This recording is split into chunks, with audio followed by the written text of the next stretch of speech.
الله فرمایي په دین کې تاسو باندې ما حرج تنګسیا نه دراوستي دا ډیره تنګي او ډیره تنګ نظری که تاسو خیال کړئ کله کله خلک وهمي شي بعضې خلک د وهم بیماران شي څوک چې دین ته ډیر ګرم شي هغه وهم بیمار شي یا اودس مې مات شي لکه یاره لکه دا ځای داسې وشي یاره خولې کې مې وي طلاق راغی یاره داسې طلاق خولې ته راځي وایي که نه وایي دا وهم دا کمو دیندارو خلکو ته کم خلک چې په دین کې تنګسیا کوي مبالغه کوي لا تغلو فی دینکم الله فرمایي په دین کې تاسو غلو مه کوئ یو څیز ته ډېر ورننوتل داسې ونشي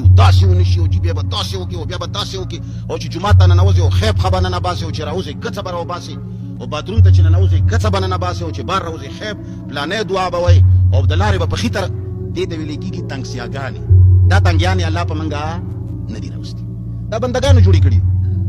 او کله دې چې په وړو خبرو نظر شو قانون دا دی چې غټې به درنه پاتې کېږي دا دستور دی کم قوم چې تباه کول غواړي هغه قوم په وړو خبرو کې ونښلوه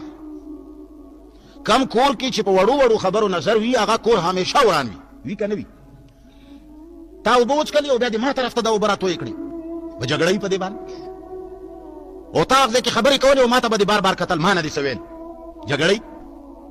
پلاني تا نه پوښتنه وکړه تا ورته ووایي چې مړه خو څه وکړو دا دې ما ته اشاره وکړه بېګا زما کور والا نه وه او تا ما له بستره جوړه نه کړه وي په دې خبرو جګړې که نه کم کور کې چې کله د وړو خبرو تلل شروع شي هغه کور د ترقۍ په لار کې لوی رکاوټ دا وړې خبرې جوړې شي غټې رشتې په دې وړو خبرو لاړې شي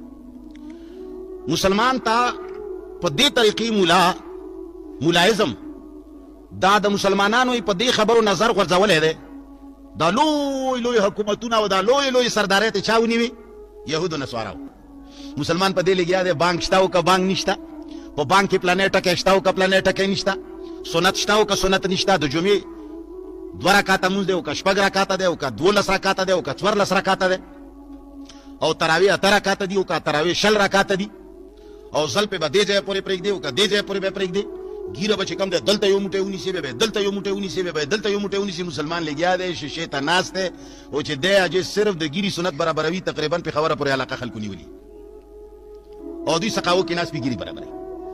او دوی په جوماتونو کې ناست پې په تراویح جګړئ د دوی په سنتو جګړئ هغه نه ملکونه راشي میزایل جوړ کړي